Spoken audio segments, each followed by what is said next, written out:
이번 잼버리 대회 책임을 둘러싼 공방 외에도 여야는 주요 전국 현안을 놓고 8월 임시국회 첫날부터 강하게 맞붙었습니다.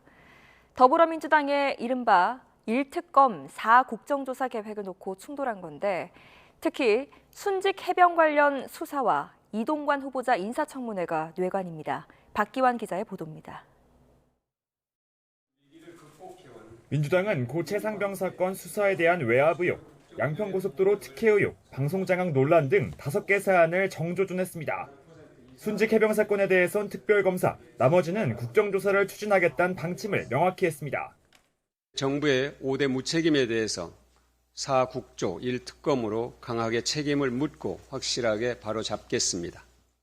8월 임시국회 첫날부터 여권을 향한 압박 수위를 높인 건데 초반 화력은 고 최상병 순직 사건에 집중했습니다. 축소 은폐 의혹을 따져 묻겠다며 단독으로 국방위원회를 소집했습니다. 진실을 은폐하고 정의를 도륙내는 것이 과연 윤석열 정부 국방부 혹은 윤석열 정부의 대통령실이 할 일인 거냐.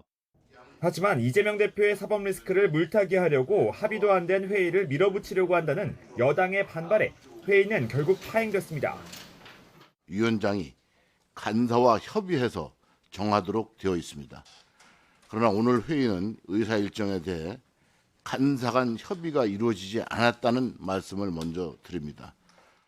야당이 대통령실 개입을 운운하며 특검을 주장하는 건 사건의 본질을 흐리고 정쟁으로 몰고 가려는 의도라는 겁니다.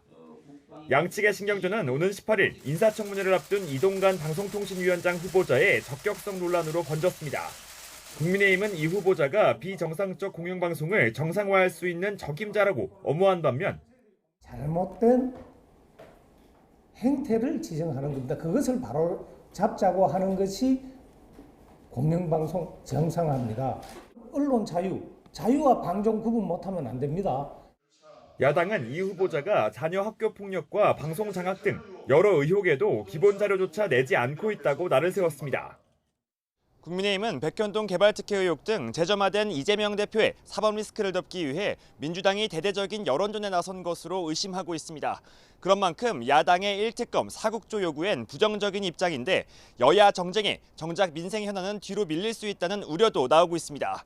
YTN 박견입니다.